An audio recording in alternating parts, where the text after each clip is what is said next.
Assalamualaikum warahmatullahi wabarakatuh. Nama saya Amidah.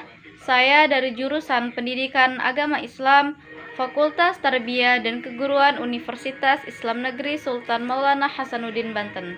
Baik, di sini saya akan menelaah kurikulum mengenai materi Pendidikan Agama Islam dan Budi Pekerti untuk SMP kelas 8.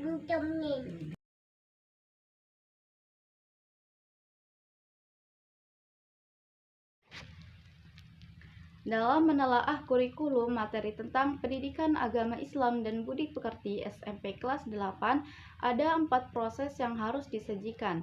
Yang pertama ialah harus mengorganisasikan peta kompetensi. Yang kedua adalah hasil konteks ataupun unit maupun tema yang relevan. Yang ketiga adalah mengembangkan perencanaan dalam beberapa konteks unit tema yang relevan. Dan yang terakhir ialah mengembangkan ide-ide pembelajaran. Yang pertama yakni mengorganisasikan peta kompetensi. Di dalam proses ini ada kompetensi inti yang terdiri dari kompetensi inti 1, kompetensi inti 2, kompetensi inti 3, dan kompetensi inti 4. Nah, di sini juga ada standar kompetensi maupun kompetensi dasar. Adapun standar kompetensi yang pertama ialah berkenaan dengan materi akidah, yakni meyakini adanya kitab-kitab Allah Subhanahu wa Ta'ala dan Al-Quran. Sedangkan kompetensi dasarnya ialah ada 2. Yang pertama, memahami makna beriman kepada kitab-kitab Allah Subhanahu wa Ta'ala, dan yang kedua ialah menyajikan dalil nakli tentang beriman kepada kitab-kitab Allah Subhanahu wa Ta'ala. Adapun standar kompetensi yang kedua ialah berkenaan dengan pelajaran fikih, yakni melaksanakan sholat sunnah. Adapun kompetensi dasarnya yakni ada 2. Yang pertama, memahami hikmah sholat sunnah munfarid dan berjamaah. Yang kedua ialah mempraktikkan sholat sunnah munfarid dan berjamaah.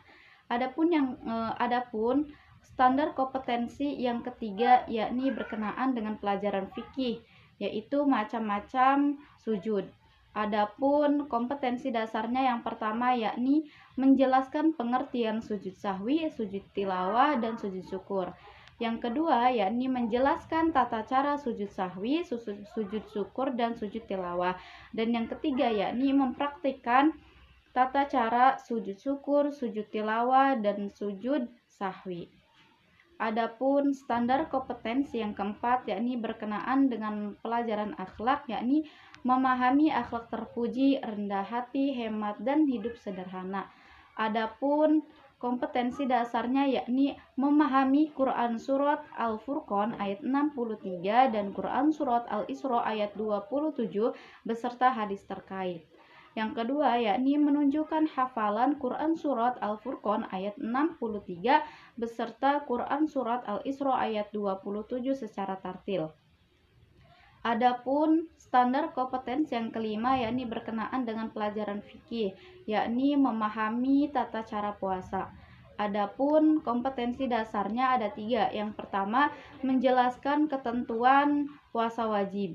Yang kedua yakni mempraktekkan puasa wajib, dan yang ketiga ialah menjelaskan ketentuan puasa sunnah. Adapun standar kompetensi yang terakhir yakni berkenaan dengan materi tarikh dan kebudayaan Islam, yakni pertumbuhan ilmu pengetahuan pada masa Daulah Umayyah. Adapun kompetensi dasarnya ada 2. Yang pertama yakni memahami sejarah pertumbuhan ilmu pengetahuan pada masa Daulah Umayyah, dan yang kedua yakni rekonstruksi sejarah pertumbuhan ilmu pengetahuan pada masa Daulah Umayyah. Adapun proses yang selanjutnya yakni mengenai hasil konteks tema unit yang relevan. Berdasarkan rujukan buku Pendidikan Agama Islam dan Budi Pekerti yang ditulis oleh Muhammad Ahsan dan Sumiati untuk SMP kelas 8. Pada bab pertama ini menjelaskan tentang beriman kepada kitab-kitab Allah Subhanahu wa Ta'ala. Hal ini menunjukkan bahwasanya kitab-kitab Allah sangat penting bagi kehidupan manusia, Karena dengan adanya kitab-kitab Allah, manusia dapat mengetahui mana yang hak dan mana yang batil, mana yang bermanfaat, mana yang mengandung mudarat. Tanpa kitab, bisa saja manusia menyembah berhala, sesuatu yang diharamkan. Karena manusia tidak bisa mengetahui tentang keesaan Allah Subhanahu wa Ta'ala. Oleh karena itu, mengimani dan meyakini adanya kitab Allah Subhanahu wa Ta'ala adalah sebuah keharusan. Meyakini artinya yakni percaya dan meyakini bahwasanya Allah Subhanahu wa Ta'ala telah menurunkan kitab-kitabnya, yakni kitab Zabur, kitab Taurat, kitab Injil, dan kitab Al-Quran. Semua kitab ini yakni sangat penting bagi kehidupan manusia. Adapun untuk bab yang selanjutnya yakni menjelaskan tentang lebih dekat kepada Allah Subhanahu wa Ta'ala dengan menjalankan sholat sunnah. Sholat sunnah yakni sholat yang dianjurkan untuk dilaksanakan. Sholat sunnah bagi seseorang yang menjalankan sholat sunnah ini akan mendapatkan pahala, sedangkan bagi orang yang tidak menjalankan ini tidak terhitung dosa. Pada bab ini akan dijabarkan mengenai bentuk-bentuk sholat sunnah, baik sholat sunnah yang berbentuk munfarid maupun. Adapun selanjutnya yakni bab ketiga yang menjelaskan tentang jiwa lebih tenang dengan banyak melakukan sujud. Pada bab ini akan dijelaskan macam-macam dari sujud, baik sujud sahwi, sujud tilawah maupun sujud syukur.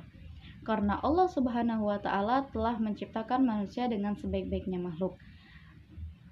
Kemudian Allah Subhanahu wa Ta'ala telah memberikan banyak nikmat kepada manusia, baik nikmat iman, nikmat Islam maupun nikmat ihsan. Oleh karena itu, salah satu bentuk rasa syukur manusia kepada Allah Subhanahu wa Ta'ala ialah dengan melaksanakan sujud. Selain itu, sujud ialah bentuk kerendahan diri kita kepada Allah Subhanahu wa Ta'ala. Selain itu, dengan adanya sujud ini diharapkan para siswa mampu membedakan antara sujud sahwi, sujud syukur, dan sujud tilawah. Selanjutnya, yakni materi tentang rendah hati, hemat, dan hidup sederhana. Ketiga sifat ini ialah yang termasuk sifat terpuji. Sifat terpuji ini harus dimiliki oleh manusia.